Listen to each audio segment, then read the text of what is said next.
safety car, safety car, safety car. Slow down, single file guys, single file, safety car, safety car.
Good evening all, and welcome back to another podium broadcast. Here we are with the AMF Monday night race.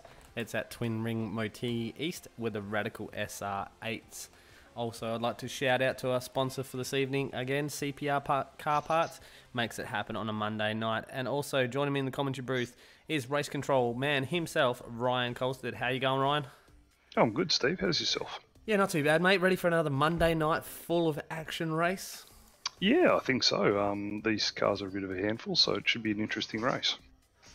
Yeah, well, definitely, as we were talking just off air there, these cars are a bit of a handful. We're going for the qualifying shootout again, same as we did last Monday night, so it's going to be interesting to see that. Also, hopefully that these boys keep it on the track tonight and don't touch a little bit of that grass, because these are the same as the Porsches. They go, they go all on there by themselves into walls if you do that. Yes, they do. And speaking of qualifying, we're going to start that right now. So I'll be yelling out to the drivers as we speak to start their qualifying. Justin Cotterill, can you please start your qualifying lap? You've got one out lap, one flying lap, guys. If you do bin it on your flying lap, that is it for your qualifying. As we can just see him pulling onto the track. This is an interesting, different way to do it with the shootouts. I think, you're definitely onto a winner with the AMF Monday nights in these shootout, qualifying sessions. I think it's very fun, especially last week when we saw there were so many cars. It was really, really interesting to watch as Justin spins on the first corner. Wow, he's lucky it's an out lap. It doesn't matter if you get an off track on the out lap. It's all matters about that hot lap. That's it. The pit exit line, please. So basically, I'll line them all up and get them on the pit exit line. So once a driver starts their flying lap, I'll then send the next driver out onto their qualifying lap, onto their out lap, just so we're not sitting around for hours waiting for them to do qualifying and get a bit of a move on. Because obviously shootout qualifying takes a lot longer than a normal qualifying, but we like it. It makes it a lot more interesting. Also changes up the grid positions a lot too, because if you do push that little bit too hard and get an off track, then you're relegated to the rear of the field for the race. Yeah, well, I was about to say about the pressure. Like, it would be like an iRacing official. You know, you've only got 2 laps. Basically you've got 2 laps, but you've got one in this. But it's got that pressure. You've got to make that lap once. And if you go into a qualifying session where you've got 30 minutes, you've got 30 minutes to make a good lap, you know? Yes, yeah, it definitely puts the onus on being safe more than being fast. You still want to go as fast as you can. Hold on one second. Bruce Ross, you're good to start your qualifying. Chris Pillett to the pit exit line, please. Yeah, you've still got to turn 1 all right that time, so that's good to see. Yeah, Justin will be safe. He'll make it through the qualifying. I don't want to put the jinx on him. I probably have now. Well, definitely that. Honestly, coming out of a pit, it is a cold track. We will chuck up the weather now. The conditions are clear. The ambient's 22. The track is 22. The wind is 5 k's an hour, and the humidity is 1. So it is cold, and obviously, as you can see by not so much brightness on the track, it is basically just after dusk. So that's going to cool it down a little bit more, especially when you've only got 1 flying lap and 1 qualifying lap. You're not going to heat them tyres up at all.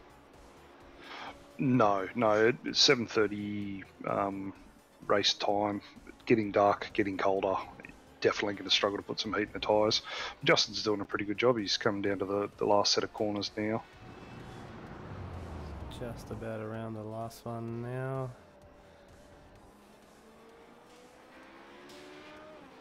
Let's see what his time is. Obviously he will go to P1 because he is the first qualifier at a 1:20.130. That shows the how much these cars take to heat up their cars. He was doing qualifying times of 1 minute 17 seconds, so definitely a lot harder to get some heat in these tyres. That's definitely. Chris Pellett, start your qualifying lap. Scott Chambers to the pit exit, please.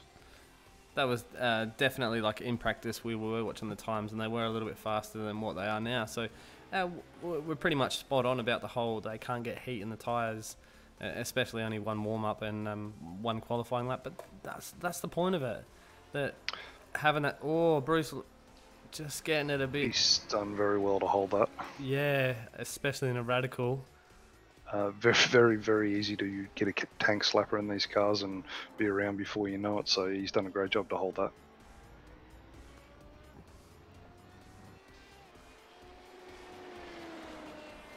We've just got a couple of comments. We've got Craig Colstead. Hi guys. Hi mate, how you going? He's in the YouTube chat. And Keston Mack. He's going to flip into oblivion now on the Facebook chat. Obviously that was about Justin.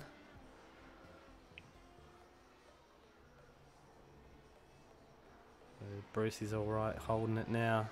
That is going to hurt his time though, getting a little bit squirrely. It is. But you'd rather set your qualifying lap than start at the rear. Yeah. We'll see what the time he puts down.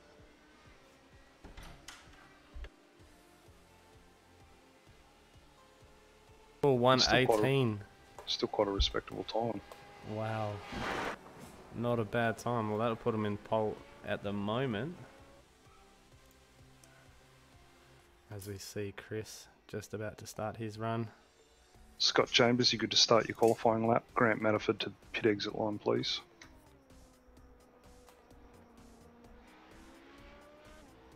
We've learnt our lessons with the top 10 shootout too. There's been certain tracks like oval tracks where we weren't sending some guys to the pit exit and some others, and they were actually getting an unfair advantage. We noticed it at Daytona, so we always run with that same structure. Once the guy starts their flying lap, the next guy goes out, the next guy goes and sits at the pit exit. That way all drivers are starting from the same position for their qualifying, regardless of track conditions or track that we're on. Yeah, well that's definitely right. If you keep it across the board all the same, then there is no advantage to anyone else. You know, everyone's in the same boat. You know, in top 10 as well, like if you have 40 cars, the top 10 shootout makes it, you know, more like what we see in the V8s. It's more interesting to watch, especially when, like, you have that, like last week on the Mondays with the V8s, we had so much of a car field. The top 10 were very, very close. So it was interesting to watch who would actually, you know, buckle under pressure as such. As we just see Chris coming over the start-finish line. Did he get an incident? I think he did. Because it hasn't counted as a lap time. So he must have had an off track at some point along there. Grant Matterford, you're good to start your qualifying lap. Jason Cossey to the pit exit line, please. I always try and get all my spoken words out done before they get to turn 1, just to limit the amount of speaking I've got over the drivers' microphones, drivers' speakers, so they're not getting put off by my talking while they're doing their hot lap.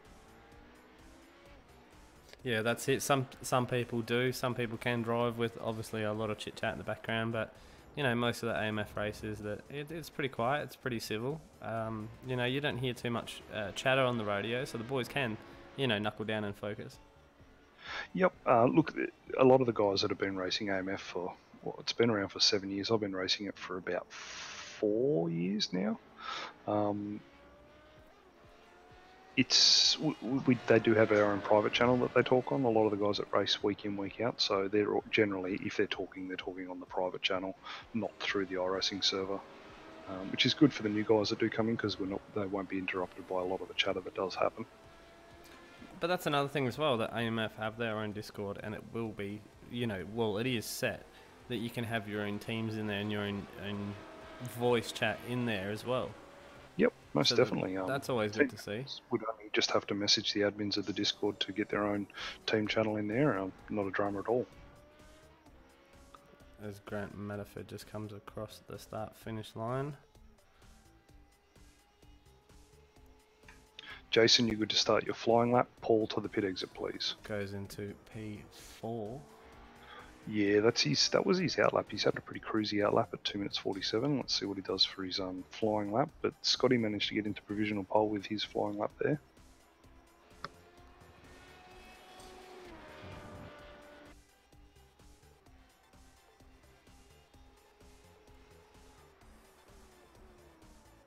Chris Riddick is telling me how soothing my dad voice is on the AMF chat at the moment. Oh, is he? Right. I think he's trying to suck up and trying to keep the #1 for the Dev series.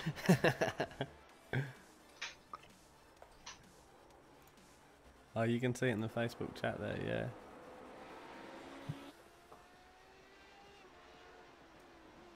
'78, thanks for jumping over to YouTube and subbing on the AMF YouTube channel. Everyone makes a difference.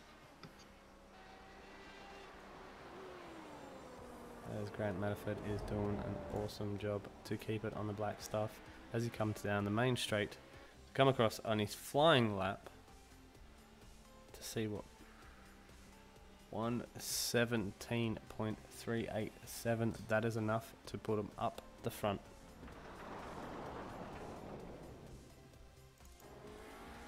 Jason Cozy will be the next one to start his flying lap. Paul Jones, you could start your out lap. Stephen Lattimore to the pit exit line, please. Well, there's only been a couple of slight mistakes only from the first couple of guys. Nothing major at the moment. I better not say that right now while these boys are still qualifying. I might put a little bit of a curse on them. Hopefully not. They're still a fair distance off their fastest laps in practice, though. Like even the Grant Matterford and Scott Chambers, they're a good second away from their fastest laps. So it does show that the tyres are taking a while to get some temperature into them. Well, the race is going to be fun then. The first couple of laps are going to be very, very interesting. I think there's going to be a couple of position changes there. I would assume so, yes. Obviously at night time you get to see them lovely glowing brakes.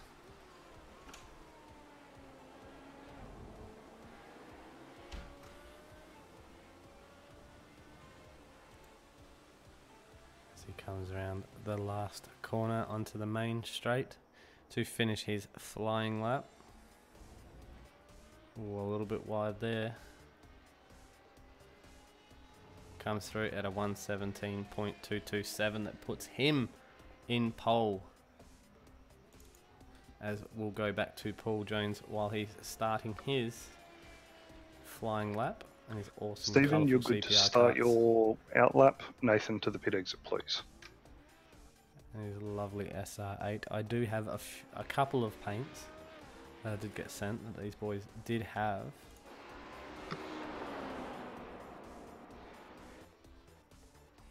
He's giving it everything, isn't he?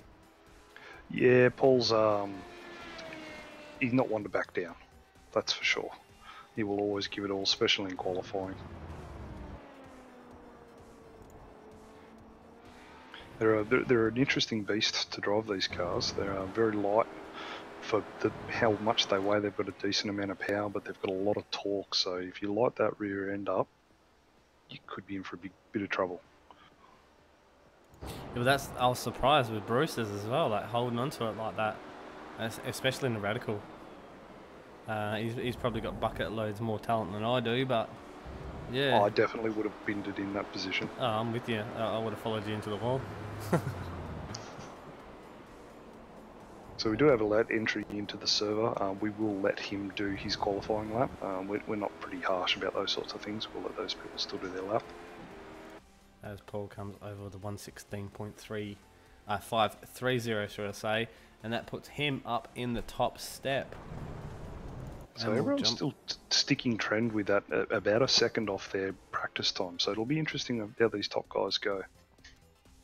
As we watch Nathan, you're good to start your out lap. Sal Galenti to the line, please.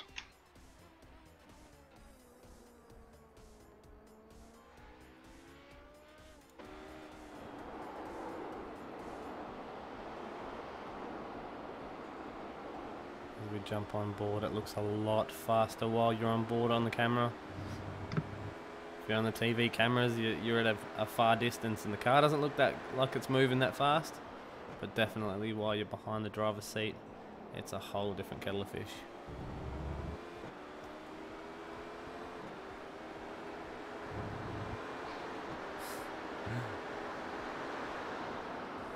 Just reading up on the chat in Facebook and YouTube, the boys having a good old conversation there about your voice, Ryan. Are they now? Yeah, they are.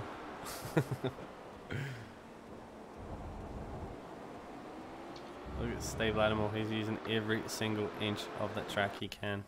As he comes down to the last corner, is he going to take pole? Is this a trend?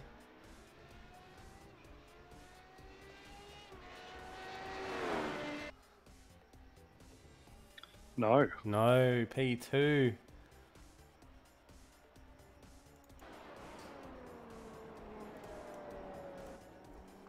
Now Nathan Anderson's going to start his flying lap. Another fast driver. Very fast. As if you Sal saw, Galenti, you good to start your out lap. if you saw the AMF GT Dev Series last night, these boys would have been mentioned a few times. Oh, he's had a massive moment into turn one.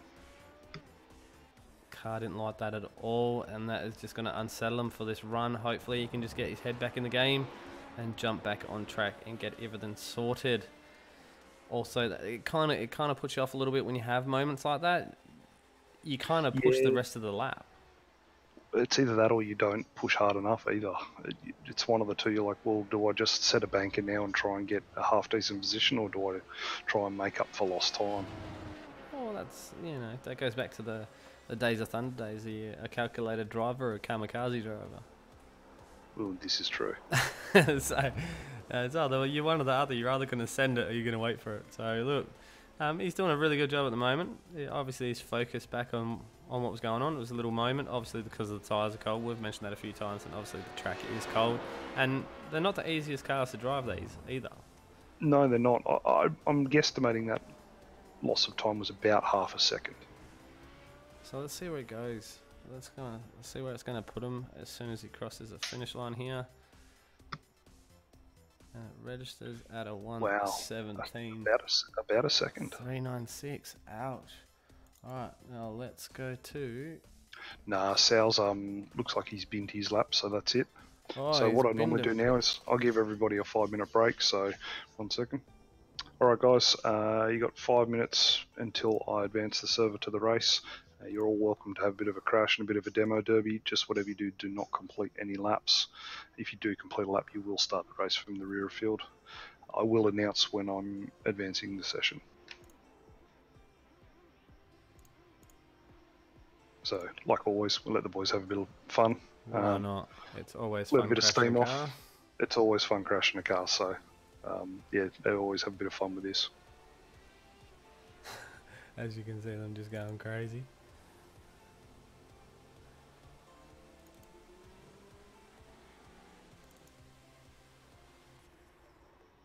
So then they're not allowed to complete a lap.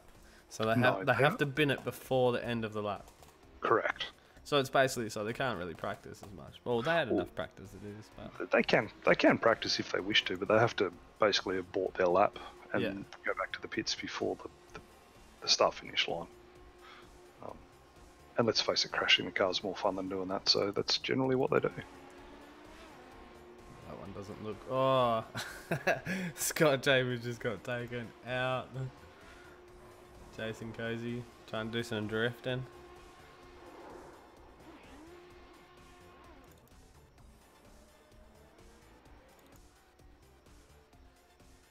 Oh, it's been pretty tame tonight. What's going on?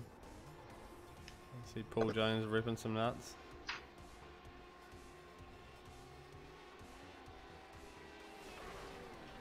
Oh, Oh, crash. That was a better one. Yep. He totaled it. That was Chris. Well done.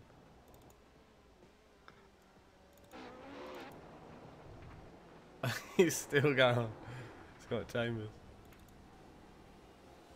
Yeah, just because the car's smoking doesn't mean you can't drive it. Yeah, that's it. Definitely.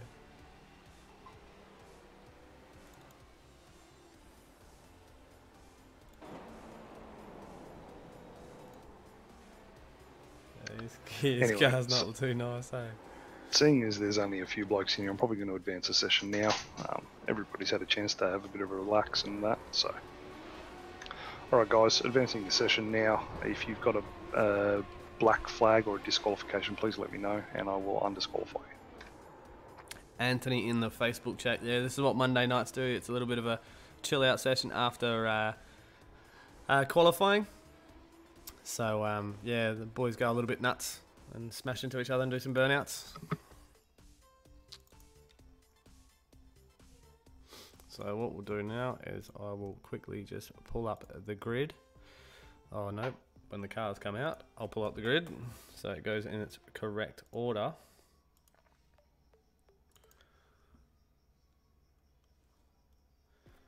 As they're just loading in.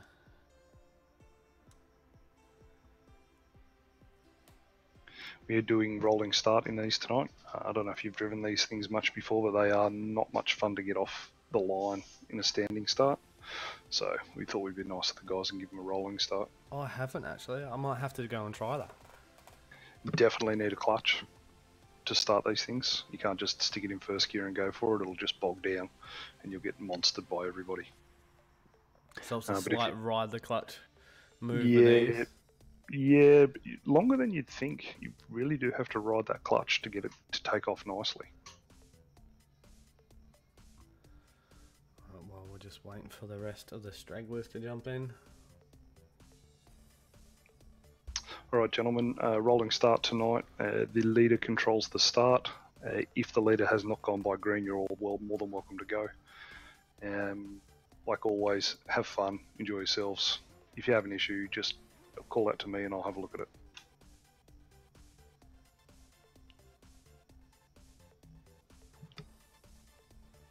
As we're just waiting for the next 27 seconds as the time runs out.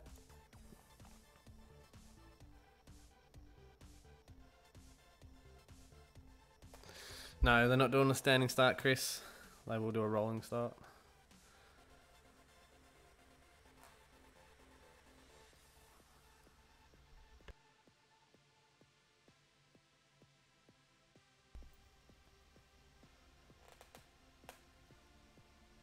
As the time is just run out, these boys are going to put it in first gear and go with the Mustang pace car for their basically formation lap.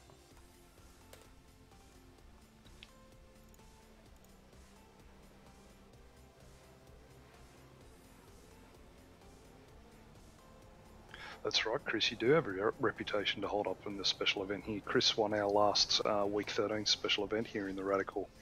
We did the full course and he took out the honours in the Radical. Multi-class racing, of course. I think we had the Cadillac and the old V8 supercar. Made for some very interesting racing. Well, that's it. The AMF do have multiple races. It's not just the GT series all the Monday nights, it's a bit of a mix on the Monday night, so it is a really good kind of a series to jump in. Not so much, I would say, serious. I say, like, this is more of a fun environment for everyone to get along with. I kind of enjoy this Monday night stuff. But also you have the week 13 special events. Yes, we do. So, like, for sticking with our mixed and fixed series, we're doing Daytona in the NASCAR trucks next week. So something completely different from what we've done for the last couple of weeks. And then leading up into week 13, our week 13 special event this week 13 is going to be a 4-hour team event at Le Mans, multi-class of course. And I think the cars are going to be the HPD, the GT1, Aston and Corvette, and the Mercedes AMG GT3. As the pace car just jumps off the field, and these guys are going to go around the last corner. So Paul's allowed to go whenever he wants from now, basically. It's up to him, he decides. It looks like he's done it, he's gone. As they come down the main straight into the first corner, we see a couple of cars bobbing around. Will they get clear? They are really close back in the pack there. That is Scott Chambers. Oh, a little bit of a nudge. No, that's all good. They've sorted themselves out in that one. Oh, there's a spinner. That is Grant Matterford. Just spins. I think he just got touched up a little bit there. We will stay with the field. I will go back and have a look at that one.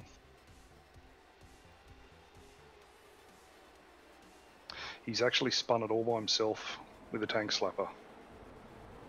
That first, second corner, I think, got more than just Bruce Ross. Paul Jones has actually lost his position to Steve Lattimore at the moment. But on the back of that, Jason Crosby is not taking it lightly. No, he's jumped up in front of Nathan as well. Yeah, Nathan Anderson. Nathan Anderson's already gained a position off the start. As he sticks it a little bit wide there to let Jason know I'm still here and I am going to come through. I think Paul's got the nicest paint out of all these boys.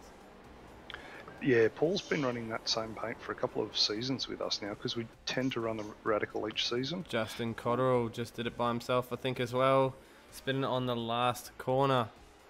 Let's jump back up to the front and watch how close. Oh, Steve Lattimore a little bit on the rear brakes. Oh, also Jason as in sideways. Jason as well. So they're 2x2 coming down into the next corner. Oh, he gets through. Not a drama. Jason Cosy just drops a spot. Paul Very Jones nice remains in second. Very nice opportunistic move from Nathan there. Oh, just in the background there, that's Sal Galenti. Just took a spin and he's in the dirt at the moment. He didn't hit the wall or anything, so he'll get back on track. Yep, and yes, he's done that all by himself as well. Paul Jones really eager behind Steve Lattimore there, but also again Jason Cosy and the Nathan Anderson fight. That's going to bring Bruce Ross a little bit closer. Then we're going to have a P1 through to 5 argument soon. Just in the background there, you saw Chris Palat just got a little bit squarely coming out of the last corner, but he gathered it up and it's just slowed him down a little bit, and he's just lost that position to Scott Chambers because of it. As they come around to start lap 3, still in the same position. We'll go through the standing order. So we've got Stephen Lattimore in first, Paul Jones in second, Nathan Anderson in third, Jason Cossey in fourth, Bruce Ross in fifth, Chris Palat in sixth, Scott Chambers seventh, Grant Matterford eighth, Justin Cotterill in ninth, and Sal Galenti in 10th. As I say, Bruce Ross has just spun coming out of turn 2 all by himself. Oh no. And a very safe rejoin by him, waited for the car to go past. And he was getting up there as well on the back of that argument between 3 and 4? Yep. Well, Nathan Anderson's dropped back a lot as well. Off the back of Jason, so what's happened there? He's actually going slow. As you can see that Chris Palat's just made a move down the inside. Oh, Nathan Anderson off the track. I think he's pinched the brake in the braking area there because it's just sent him also, to the right Paul really Jones. quickly. He's had a spin and he's had an off. We had a conversation before this race started, and I did say I think it was going to be a race of attrition, not a race of who was the fastest. Yeah, how many lead changes or how many changes of position are we actually going to see? But the good for this track, well, the good thing or the benefit for this track, if you do have that off or you do have that spin, then you're not really going to go into a wall. There is a lot of sand traps and there's a lot of distance on the exits of these corners. Yes, a lot of runoff here, so you do have that luxury of if you do spin, you're not going to ruin your car. Look, we do provide the guys with 2 fast repairs anyway in this series. And if I they do have a think crash. Nathan Anderson is actually in the pits getting one done now. Yep. So hopefully we'll see him come back out. We set the fuel in these cars being a fixed setup. We get to decide the fuel. We set the fuel to force a pit stop. So there's always a pit stop phase in these races. But we also allow it that if you do have an early crash, like Nathan, you can come in, pit, use your fast repair, fuel to the end and get to the end. So even if you do have an early incident, you can still get in, have a race and save some semblance of a race for yourself. As we jump on board with Paul Jones at the moment, he has got the closest battle in his sights as he goes a little bit wide on that corner. Couldn't help it much because of the loss of traction, but hopefully he'll catch back up with these boys, and this will be an entertaining fight as Steve Lattimore is getting a little bit of pressure. I wouldn't say too much of pressure from Jason at the moment. He will be catching up with Steve Lattimore soon, and that'll be a fight for the top step of the podium.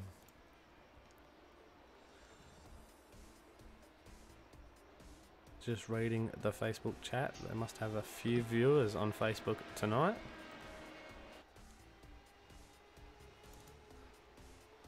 Paul Jones closing in as we just discussed 2 seconds ago. He is on the back of Scott Chambers. So if Scott and Chris keep up this battle, I think it's just going to give Paul Jones maybe a free option at a pass here. Well, yeah, there's every chance of it. Paul's a very, very fast driver, but he's also a very respectful driver. He's not going to just get his elbows out and stick it down the inside into a hairpin. He'll make sure he makes the move right and gets it stuck right. Just seeing that Grant Matterford is in the pits as well. He's taken a pit stop. He must have got a tow. Yeah, I think he has been towed because he has been stationary for 35 seconds already, whereas when Nathan pitted, he was only stationary for 9 seconds for his fuel. This is the hottest battle you can see at the moment. That is for 3, 4 and 5th, as you see Paul Jones stick out a nose there into turn 1 on Scott Chambers. I don't think he's close enough to make any move. He's just putting the pressure on and letting them know he is there. I just don't think he's got it under brakes over Scott. Boy, Scott is all over the back of Chris. Certainly is. See the difference of lines there. Chris is making it difficult for him. He is. Scott's going to go and try and go around the outside down here. It's a very, very hard corner, but maybe he'll go for the switchback. Oh, runs it Scott wide. Goes right wide. Paul Jones goes through without an argument, and the gaps grow. So this is going to give Paul Jones probably a next couple of, a lap or two to catch up onto the back of Chris, and we'll see what happens there. But going through the field, we've got Scott Jones in 5th, Bruce Russ in 6th, Justin Cotterill in 7th, Nathan Anderson in 8th, Sal Galenti in 9th, and Grant Matterford did get a tow, and he is back in the pits. As you can see in the background, Steve Lattimore and Jason Cozzi just coming through there, and he just set the fastest lap of the race with the 1:16.057, and you can tell the difference between qualifying or qualifying 2 laps or your fastest lap in qualifying compared to the race pace now that what these boys are. They're already up a second, so you know, obviously the tyres are making a massive difference, especially on the cold track. Let's look at the weather again. It's still 22, so it hasn't changed much from qualifying to now. No, it hasn't, but you look at their practice times, and Stephen Lattimore was doing low 15s in practice, so there's still plenty of time. There's still plenty. Oh, Steve Lattimore having a little bit of a moment there. Jason's going to maybe pinch the spot if he keeps the speed up. Steve Lattimore, regained control of that car. Further down the field, you just had Paul Jones and Chris Pellet going side by side down under the bridge. As the more this fight happens, then you can see Scott Chambers coming in, but he just overdrove it a little bit into that corner, and he's not going to get that time back that you just quickly saw. But no doubt Scott will get on the back of this argument or this fight, and we'll see some interesting things happen in the next lap or two. That's if Paul Jones doesn't go around. This corner's an interesting one too. Sometimes you can go for the switchback in this corner here. Sacrifice a little bit of time on your entry to get some much better corner exit speed. Paul Jones has just driven right around the inside of that corner fantastically. That was an awesome drive. Can he get him under brakes? Oh, I don't know. I'm going to say no. No, he would have backed out of that to be safe, but look at the room that Chris gave him as well. So that's just respectful driving there. Scott's right on the back of him again. As always, in a fight, whoever's behind is going to catch up again. But these boys are really, giving us something to broadcast tonight, Ryan. They are. Yeah, obviously very different size field to what we had last week in the V8s. But still some fantastic racing on show, which is what we have every Monday night.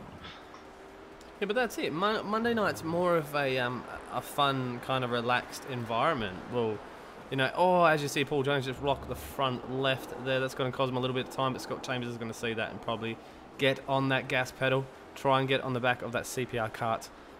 Nice, colourful car there. Or radical, should I say. Oh, Scott Chambers just around. Hopefully no one comes around and takes him out. That's very safe. Nice safe redrawing.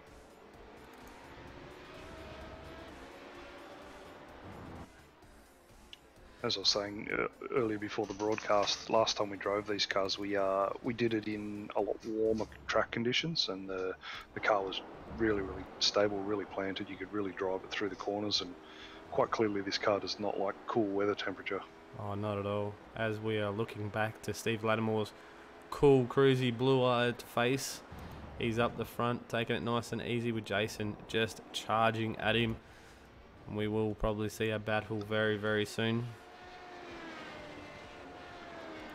Yeah, Jason's showing really good pace tonight.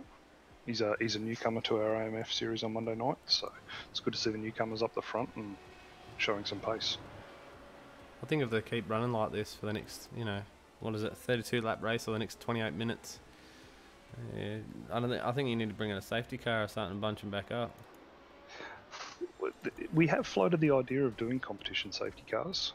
It's definitely something we haven't ruled out. Most of the time we just like to let them race though. Yeah, well that's it. Look, you'll see this, that even in practice we saw a couple of them running together. And you'll see this, that's why we're focusing so much on that Scott Chambers, Paul and Chris. When there's three of them together, it makes it even more fun because you'll see them bunching up in pairs and having that battle together. I saw that a lot in the practice. As you see, Paul Jones, again, looking down the inside into turn one. Chris gave him the room, but he still just couldn't get him under brakes. Yeah, I think that probably Chris and Scott are just a little bit stronger under brakes at that corner.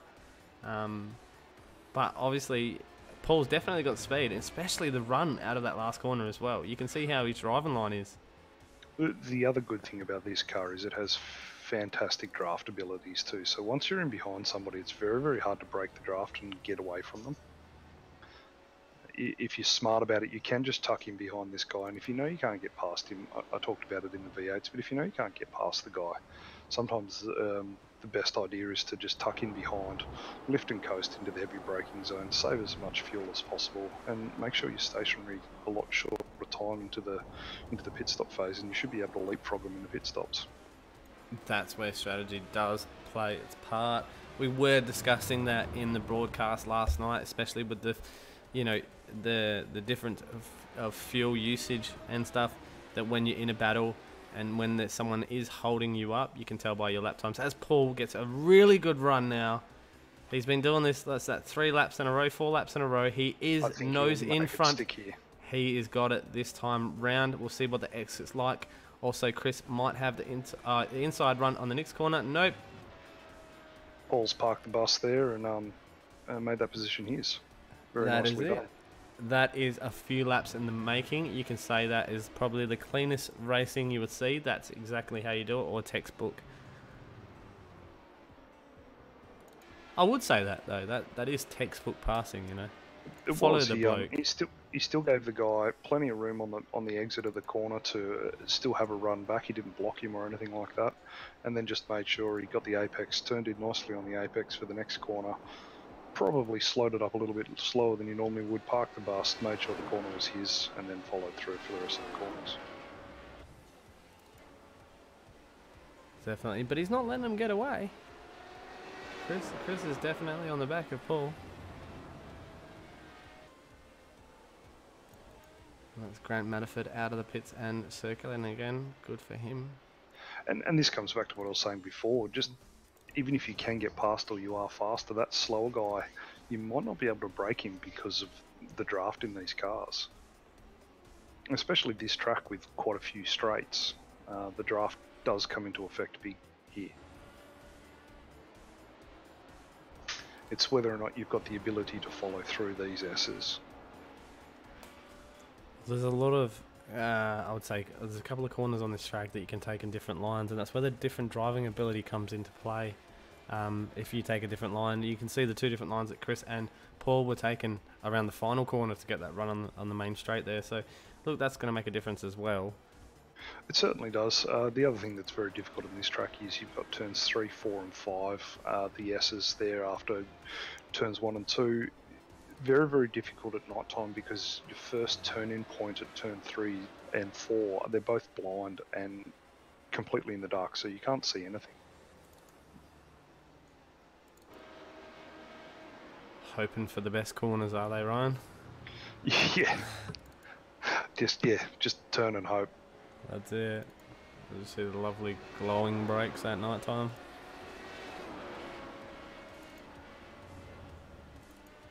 Hopefully, if we broadcast these Monday night races a lot, we can finally get some paints, get these boys to make all their paints for the many different cars.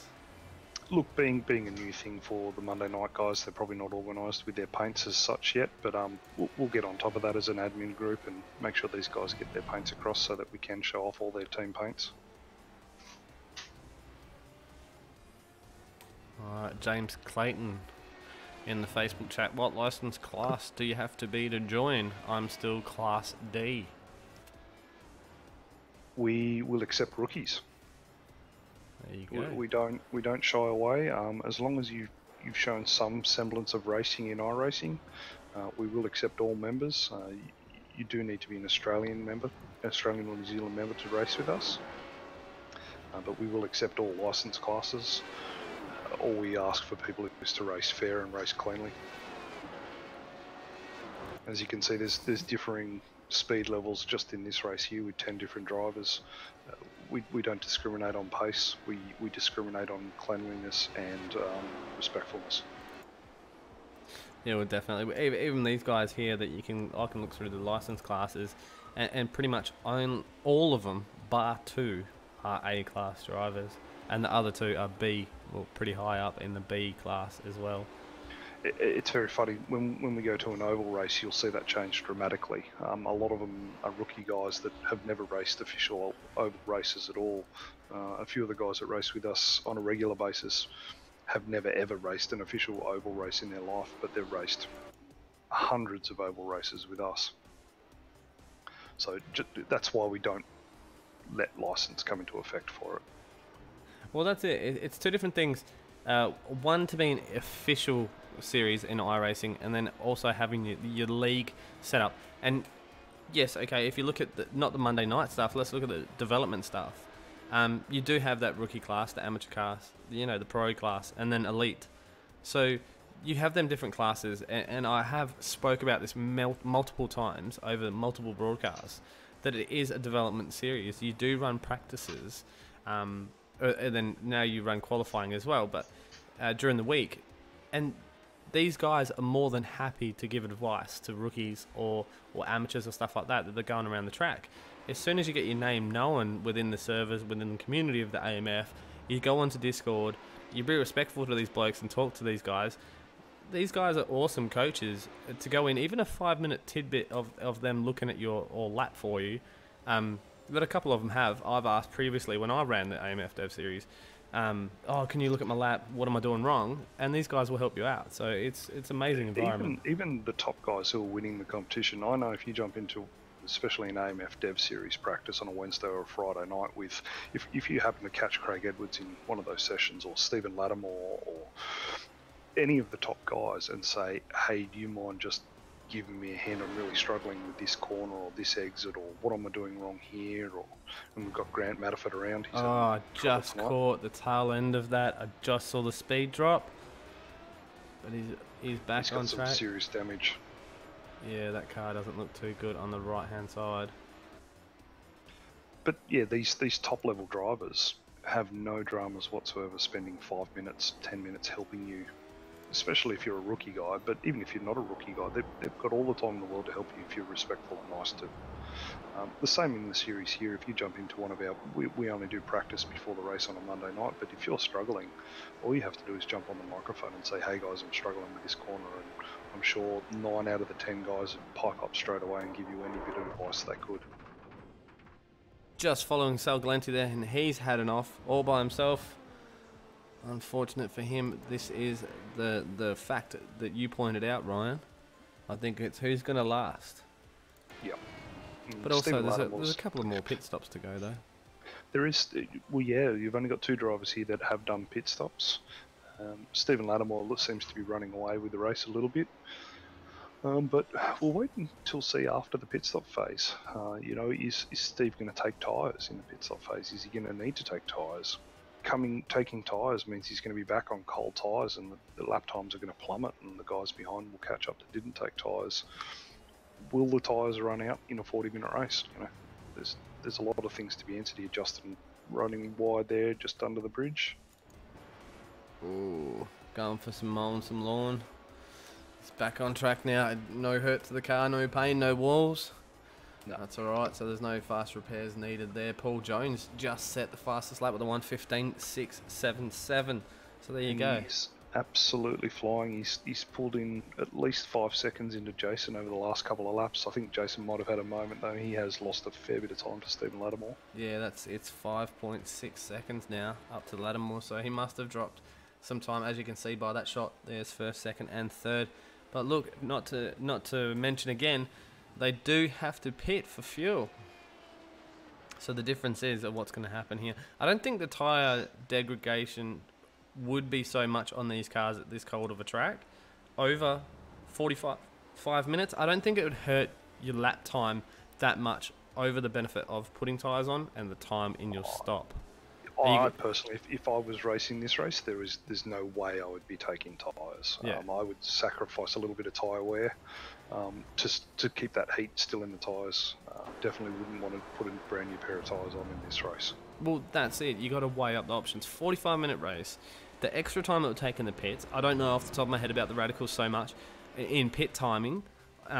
So the extra time of that, and then the 2 laps that you're going to lose. What, 2 seconds a lap because of the cold tyres and bringing them up to temp. I think there's too much of. Oh, as you just see, Jason just come out of that corner a little bit, and even entry on that one, the rear of the car was just hanging a little bit left. So I don't think it would be at all beneficial to change tyres in these cars. No, as I said, I definitely wouldn't be. Come in, get my fuel, and keep going. Yeah, that's it. Just send it, Ryan. Oh, just in the background there, you saw Chris Palat just put it into the wall.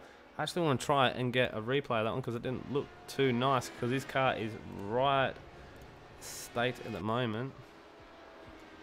Yeah, he's had almost an identical moment to what Bruce had in qualifying. Unfortunately, he wasn't able to hold it and put it in the wall. Unlucky for him. Alright, going back on track. Steve Lattimore is on lap 17. Going for 18. He's not going to pull in the pitch just yet. We have another 10, 12 laps to go, I reckon. I reckon we'll get 12. Yeah, we got 12, 13. Just under 17 minutes left of this race, so it will be interesting to see when these guys decide to pit. Oh, well, there you go. Chris Platt, obviously, he's in the pits. He's probably got a toe to get his fast repair. Yep. So that would have took a little bit of pressure, well, knowing that he was behind Paul Jones there, even though that he's looking ahead, not behind. Yeah, Paul Jones is definitely all over Jason now.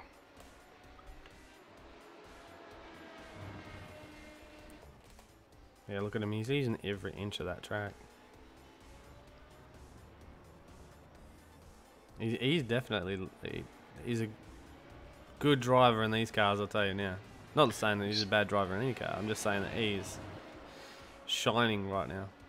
And Nathan Anderson, I think from what I can calculate from his pit stops, is on track to probably after the pit stop phase either come out in 4th or 5th. But he'll still be at least, I'm going to say at least 20 seconds behind. Yeah, 4th. Oh, 10 to 15 seconds behind Paul, so it's going to be interesting. That's it. 78 in the YouTube chat. Great broadcast. Thanks, mate. You should check out the Sunday night one then. It's not so laid back as this. This one's pretty cruisy, isn't it, Ryan? Yeah, it certainly is. Ryan, the commentator that's in the booth with me tonight, he is actually the race control for the AMF GT Dev Series. So he's usually in race control with his hands full. It's actually been quite a good season this season for race control for Dev season and for this series as well. I think I've given out 2 penalties in Monday night series and only a small handful of penalties in the Dev series out of 5 races so far. So the guys are definitely showing a lot more respect to everybody, and it's produced some fantastic racing. Yeah, over probably the last 2 seasons, I would say, from a broadcasting point of view of watching the boys, it is a lot cleaner, isn't it? The accidents that happen, 95% personal accidents, you know? It was because of them overdriving it or jumping on the brakes a little bit too hard. A lot of rear braking stuff happening as usual. But, yeah, not many. You would see that it was a major accident. Obviously, last night we had that 3-car battle that ended up in... Yeah, look 3 wide into the carousel's probably not the smartest of ideas. You could see that for laps happening. You could see that for many laps. Look, the person that decided to make that 3 wide will be receiving a post-race penalty for that after reviewing it. Yeah. Look, we had an identical crash in split 2 last night too. And the identical call was made. The person that made it 3 wide was penalised because at the end of the day, they probably should have used a bit of discretion and thought maybe 3 wide into the carousel's not the greatest of ideas. Yeah, you know, that's the moments where you got to back out of something to survive. Making a choice over a position. Okay, 3 cars, 3 people's races is down to 1 person's manoeuvre as such. I'm not bagging anyone out. I'm just saying personally, I wouldn't put anyone. Accidents happen. Yeah, I wouldn't put anyone in that position. Incidents, crashes, look, it's racing. It's always going to happen. That's why when we first decided to make the Dev series, we always said we're always going to have live race control, because live race control does lessen the incidents. People tend to be on a little bit better behaviour when they know somebody's watching live and will hand them out a penalty. But overall, I can't have enough respect for the guys this season of how well they're all driving and the respect that they're all showing each other, which is it's fantastic to see. Jason got very slidey through the S's there, and it looks like Paul's got a run on him down into turn 6. He's definitely on the inside light. Yeah, he's definitely he's made it stick too. Jason's gone for the switchback, but I'm not quite sure if he's going to have enough drive. Didn't look like that car was too stable coming out. Going for the inside line. Look at these boys go for it. Hopefully it's nice and clean. This is fighting as Paul whips it round. Yep, all by himself as well. Just a little bit too much on that rear right there. Could not hold up. And Jason goes through unscathed, no scratches. Good battle for them boys tonight. They have really showed it tonight. Chris, Nathan's been doing... give me 1 second, Chris, and I'll get you Nathan's lap times. Chris has asked for Nathan's lap times in the broadcast. Nathan's been doing mid to low 16ths for the last 10 laps. He has stuck in a 15.9 as well, so he is actually pegging back all the guys behind Stephen. He's kind of holding station with Stephen Lattimore, but he is pulling all the other guys in front of him back. So he may, with Paul spinning now, he may be in for a shot at the podium. I'd say third at the moment. As we just hear Sal Galenti in the background there, just having a spin on the last corner as he just exits the track to make it a safe rejoin. That is a perfect demonstration of respect between drivers. Doesn't just pull out on the track. They do watch the relative screen and they do watch out for the guys that are coming through.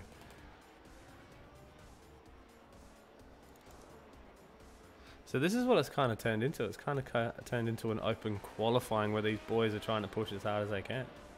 Well, yeah, effectively, yeah. With Nathan having to pit so early, it's if the guys at front back off slightly. Jason Cosy just in the pits now. So if this the is going to back off slightly, they're going to be in trouble because Nathan's flying. Yeah, this is going to be interesting. It is. I'm just interested to see how long Jason's stationary for. Now, Jason was stationary for 11 seconds, whereas Nathan was only stationary for 9. So it was a 3-second difference, and Nathan's actually come back into the pits. So yeah. I'm not sure what's happened there. Because that would have made a massive difference. Yeah, I don't know why Nathan's come back into the pits. Maybe he didn't have enough fuel to get home. He should have had enough fuel in the tank to get home, but clearly not. You've got Scott Chambers, you've got Nathan Anderson, you've got Bruce Ross in the pits. Just in the background there, you see Sal Galenti coming in as well. So they're all pretty much triggering except for Paul Jones and Steve Lattimore. I would assume they will be coming in this lap. This lap here. Nope, Steve is staying out. Let's see what Paul does if he goes down the pit road there. Yeah, it looks like he is. Paul's coming into the pits. So I would say that Steve Lattimore is definitely going to come in the next lap. The spacing between these guys have bunched up a little bit. As you can see, Nathan Anderson on the back of Bruce Ross. But they all kind of took the pit stops at the same time. Even Nathan then was 11.3 stop time. So didn't he take fuel the first time he went in there? Well, he was stationary for 9 seconds the first time, so I'm not 100% Jason sure Cozy just spun on the last corner there, so that's going to hurt. Paul Jones coming back out right behind Jason. But even though with that spin and that Sal Galenti on the side of the road there, so even though with that Paul Jones spin, he's right on the back of Jason for the next 8 minutes. Yeah, Jason had the spin too, but Paul was stationary for a little bit longer too, so that spin that Jason had must have been a pretty decent spin. So Steve Lattimore, here he comes as he enters the pits. He'll retain a fair bit of a lead. Let's go to Nathan Anderson. Has his stick on the nose right beside Bruce Noss. He's definitely all over his teammate Bruce Ross. Yeah, don't forget these guys are teammates, so I don't know if they're going to play the team game or they're going to fight it out with each other. Oh no, they're going to fight these two. I reckon they're going to fight. They'd have to. They'd have a joke about it in Discord later. As you can see, Steve Lattimore just coming out the pits. Most definitely have a joke about it later in Discord. And you can see right in the background, Jason Cosy coming round the last corner. So you can see the lead that Steve Lattimore has. It is huge. He's basically driven a flawless race. He hasn't made a mistake at all tonight. Yeah, so start to finish. And Nathan Ross going up the inside of Nathan Anderson going up the inside of Bruce Ross here, coming into the last corner, but Bruce has got the inside run into the final corner. Oh, and we just hear someone in front of him. Is that Chris Palat that just put it in the wall? Hopefully he's off the track. Bruce, and he is, yes, he is. And Bruce Nathan and Anderson around the outside of the final corner. What that a drive! Absolutely fantastic pass. What a drive! See, even though it's a small field, different cars and a different track at night time with a cold track, mate, there's still heaps to show. There's a lot going on. I'd definitely like to talk about Steve though. He's driven a flawless race. He hasn't put a foot wrong all night, and he's got a 14-second gap to prove that. I'm not going to say anything because I don't want him busting me in Discord later if I make any curses. Oh, I'm a big boy. I can deal with that. So you go for it, mate. Well, not only that. Look, he drove an amazing race last night. Yeah, You know? he drove a phenomenal race last night. Him and Craig. The last 3 or 4 laps of that race was amazing. I had a quick, quiet chat to him after the race, and both of them were absolutely knackered from that race. Yeah, I would say there was a lot of pressure on, and a lot of, pressure on both of them and how they were driving. I would say, Steve was putting a lot of pressure on Craig. The difference of speed in the lap cars as well, the GT3s and what the GTE guys were saying. It was amazing that how it ended, and there was so much action in the last 4 laps throughout the field. Not to mention these guys as well. It's generally been happening that way lately, which is it's good to see. Well, that's the driver ability. These guys are just going through the roof. All right, so while we have the time, let's go quickly on the last 5 minutes of this race. Let's go through the entire field. All right, we've got Steve Lattimore up in first position by 15 seconds. Then we have Paul Jones over Jason Cozzi that must have just had a little bit of a slip up or a slight spin. That he's in third position. Scott Chambers in fourth. Nathan Anderson is in fifth. He overtook Bruce Ross 2 laps ago. It's in 6th. Justin Cotterill in 7th. Chris Platt in 8th. Sal Galenti in 9th. And Grant Matterford in 10th. That is the top I would 10. say that Nathan's going to finish in 5th. He's catching Scott Chambers by roughly half a second to a second a lap, but we've only got 4 laps remaining, and I just don't see him pulling in that 6-second deficit. It's still a fantastic drive for his incident earlier on and having to do 2 pit stops versus everybody else's 1 pit stop.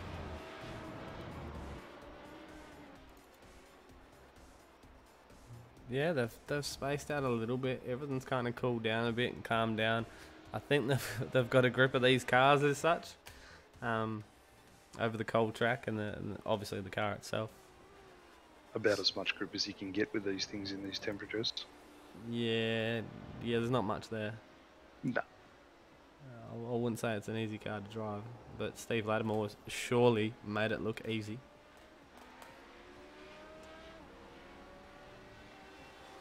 He's just done a flawless race tonight. It'll be interesting to see how he goes next week, because he's notoriously struggled in the oval races, so it will be interesting to see how Stephen goes next week. I don't know. The way he's been racing, he's doing really good. But as you said before, many of these guys are not oval racers. No, they're not. You can always tell the oval races when we get to the oval races. They start to shine. Myself, I have always done really, really well historically in the oval races for AMF. Justin is a very, very good oval racer. So you do see different people get to the top of the field when we do the oval races. We generally, over a 12-week season, we generally have 4 oval races out of the 12, just to spice it up a little bit. We used to run alternating weeks, so 1 week we'd run road, the next week we'd run oval, but we decided to change it to just the 4 oval tracks. To make things a little bit differently, we do like to put an oval car on a road track, as we've got 2 spinners, Chris Follett and Justin Cotterill, doing a bit of synchronised spinning there. We do like to, have that mix of road and oval, and then do some random things like put an oval car on a road track and put a road car on an oval track. Yeah, that'd definitely be a different drive. I have heard of a few mixed up races, like sprint cars on road oval tracks and stuff like that. Yep, so I think our road car on an oval track this season will be our penultimate round, and we've decided to stick the MX-5 onto Bristol. Nice short oval track. So that'll be an interesting race, to say the least. And you're making it sound so entertaining on a race, these races now. It is good fun. I actually kind of miss racing them. But jumped at the opportunity to spend a little bit of time in here with you and commentate these races. And it is good having you in here. It's a lot of insight to, giving the viewers a lot of insight, should I say, of what AMF is all about and all the races and all the different stuff that happens behind the scenes. Yeah, well, it's nice to bring something like that to the broadcast. I haven't really heard it or seen it before in a broadcast before, so it's nice to give the viewers something a little bit different and for them to see what happens on a nightly basis for myself doing race control and how I make my decisions. Not that I've had to make many in race control, but how I come about my decisions and how I call them and Yeah, how I talk it to the is. field. It's interesting to show these guys what happens. You know, we did touch on it last week. Obviously, it was a V8 round at Phillip Island. You know, Aussie V8s at Phillip Island. You know, and the field was pretty big, but they were pretty good. Well, they were. I think it was only the one penalty I handed out for an entire field. Yeah, what? Everybody was on their best behaviour, which was good to see.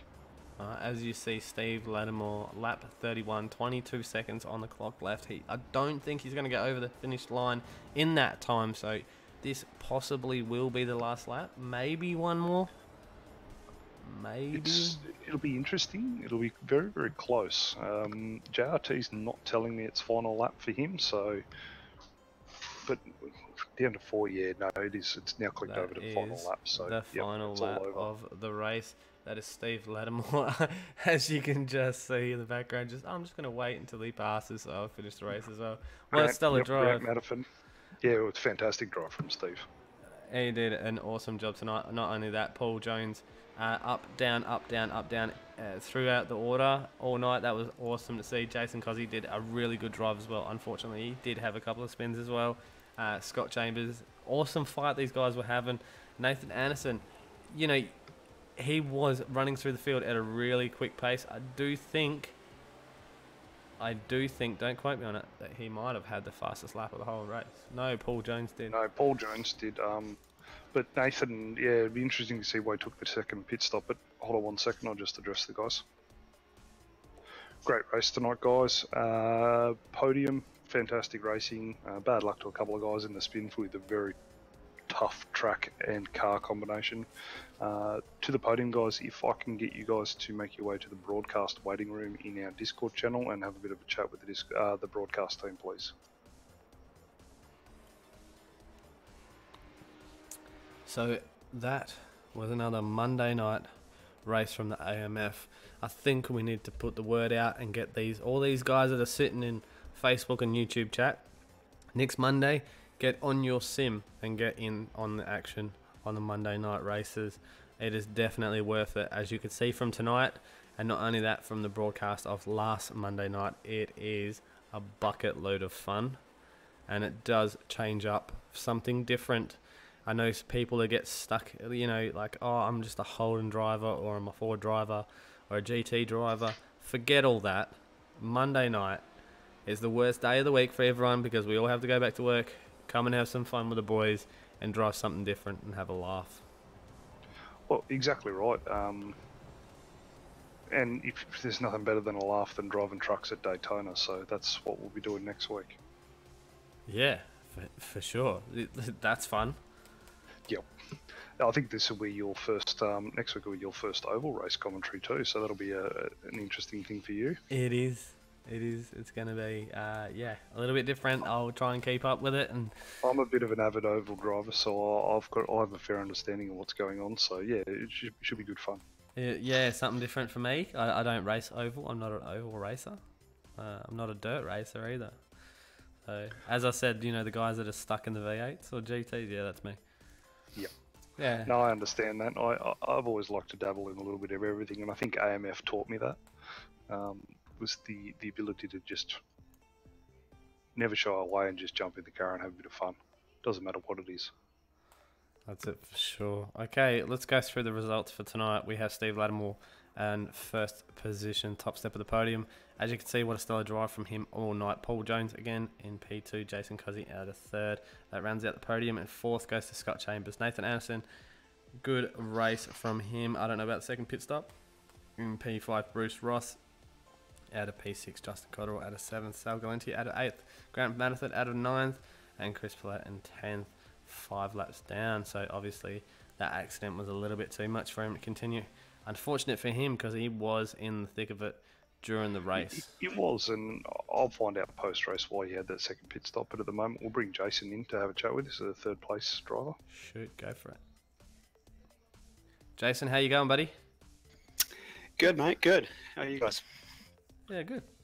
We're good. That was a nice race that you had there, mate. Showed some great pace there and pushed Stephen really, really hard. Yeah, it was pretty intense. How's the cars going tonight? They looked a little bit slippery, I would say.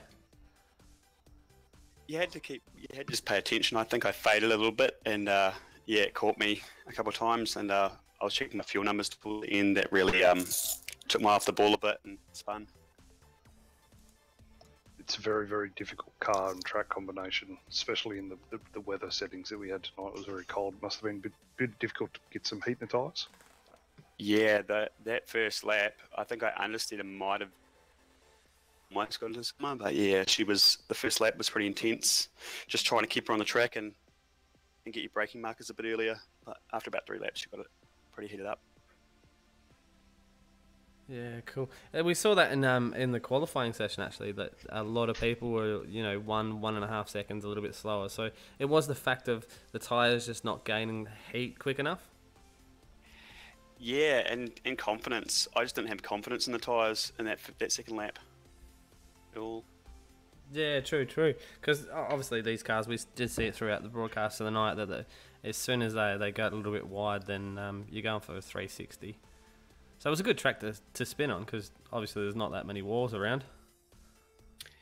Yeah, I was just lucky there was a big gap behind me because I would have dropped down the pack pretty fast. Yeah, I think pretty much everyone would have had a spin tonight, but Steve Lattimore.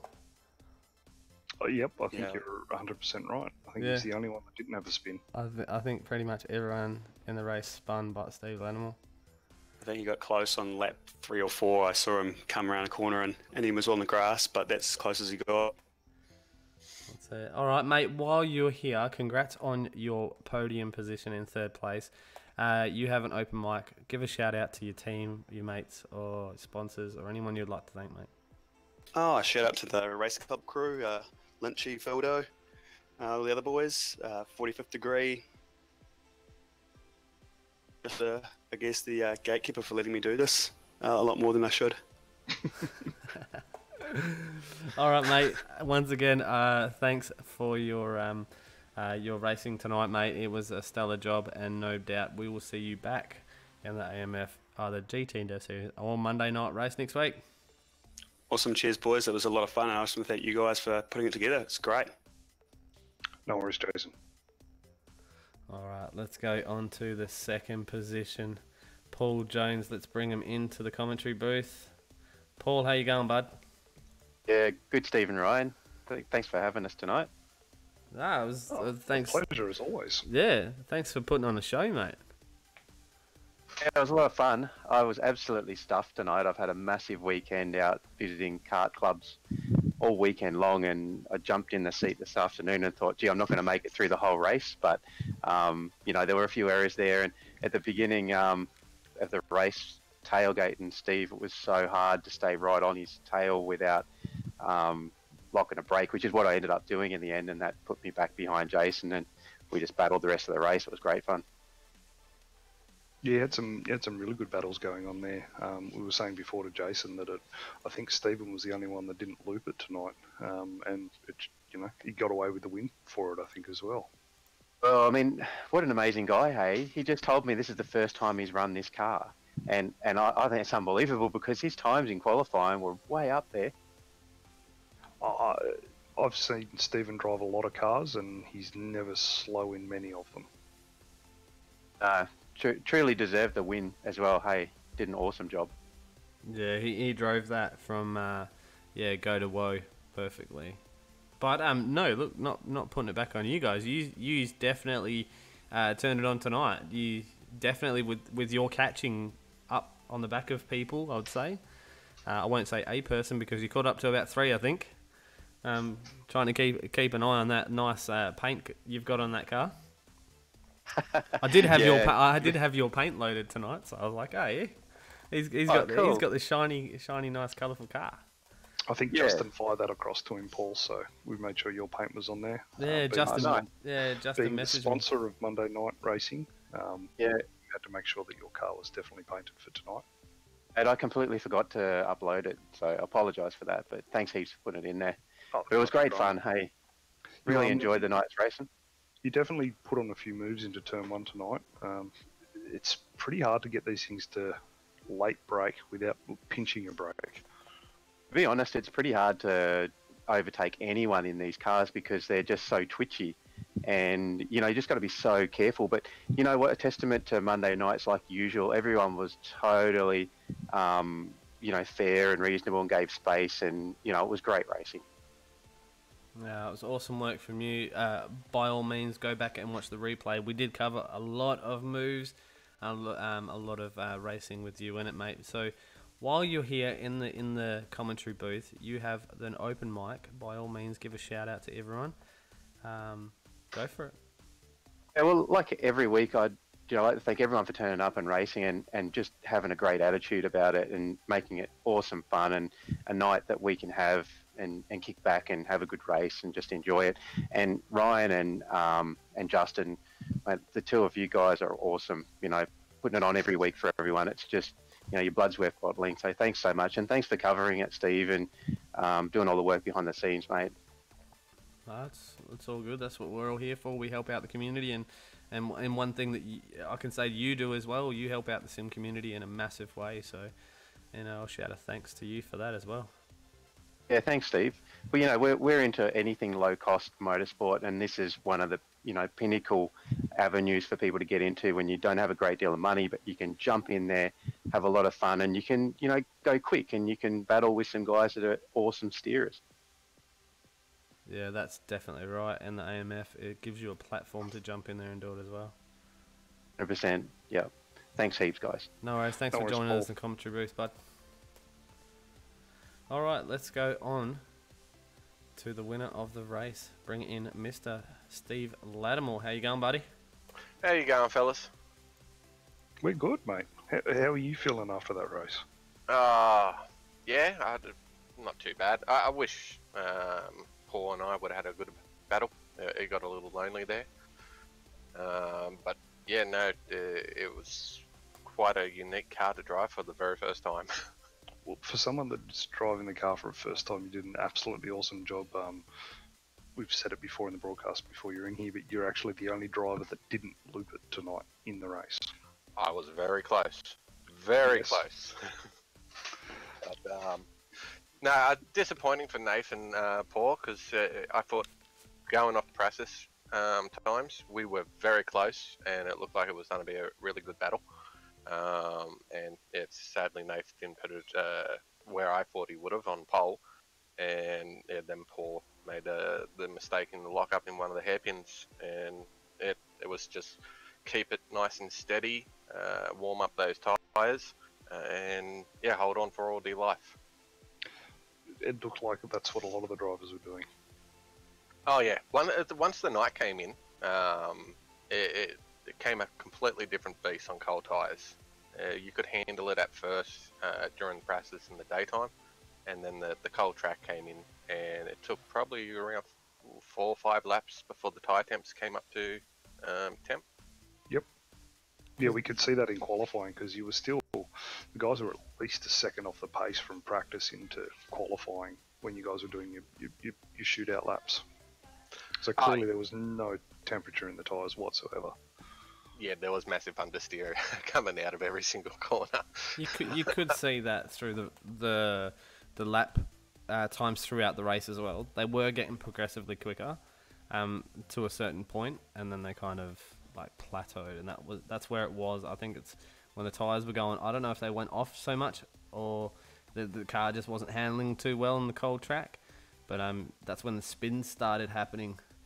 So, yeah, I think the tyre temp was a little bit of an issue. Maybe we should have bumped it up to like 40 degrees, Ryan. Well, yeah. Noted for the next oval race. No, yeah, cool. 40 degrees and radicals. No, but you've had a stellar drive, mate. Over the not just tonight as well. You did amazing. That was go to woe, mate. Last 24 hours. It was textbook, mate. Textbook tonight. Absolute Thanks, textbook. fellas. It was an awesome battle last night with Craig. Yeah. And yeah, tonight I was looking forward because me, Paul, and Nath were usually all there playing around, swapping positions and so forth. And Dean when he's here, but sadly it just ended up being myself for a nice little Sunday or Monday night cruise. Well, it looked like it from where we were watching. I did end up pulling one of the fastest laps I'd done all race on the last lap. I was like, let's just, throw it out there and see if I can beat my fastest lap. Who does that on the last lap of the race when you're leading? That's mostly when your heart rate's like through the roof. I'm just gonna get the. Isn't that when you've been in it? Yeah. Oh no, the heart rate was probably 100. Was around 87 beats on the last lap. Last night it was probably 187. Yeah, I was about to say last night would have been a different story. Yeah, last night, totally heart rate, sweating. I haven't even turned the fan on tonight. So he's going for a Sunday drive on a Monday. Yeah, that's it. Nice cool weather. I might as well put the top down. Too right. All right, Steve, while you're in here, mate, congrats on your P1 and taking out the night. Give a shout out to your team, your sponsors, your mates, whatever, mate. Open mic, and it's all yours. I'd like to thank AMF and you guys for broadcasting it. The race on Oz, even if I did not have a race on Oz paint scheme. I showed your suit. Oh, okay, beautiful. Right. I might have to, get the paintbrush out and do one for that radical now. But we do race it every season, Steve, so you might just have to. Yeah, well, I'll see if I can employ Isaac on doing that. He needs to get back in the good books after cursing you.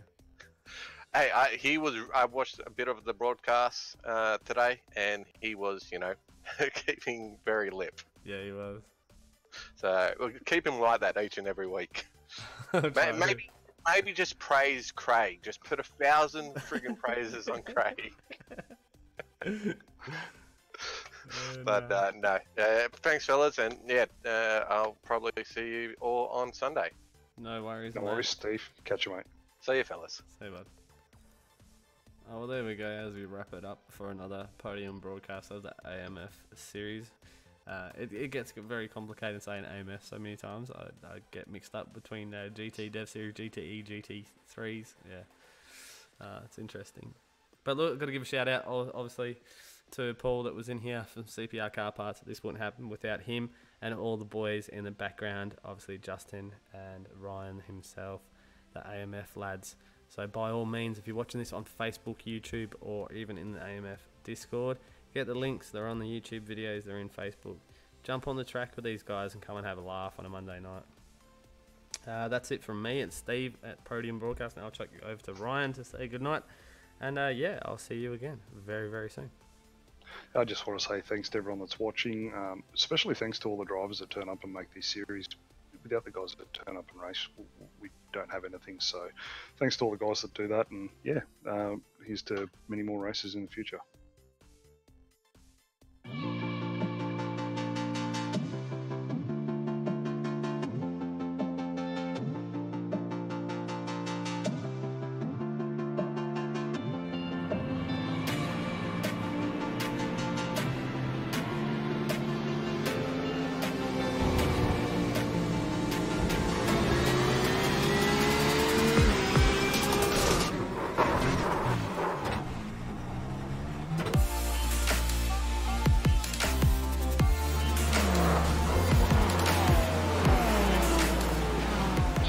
Safety car, slow down, single file, safety car.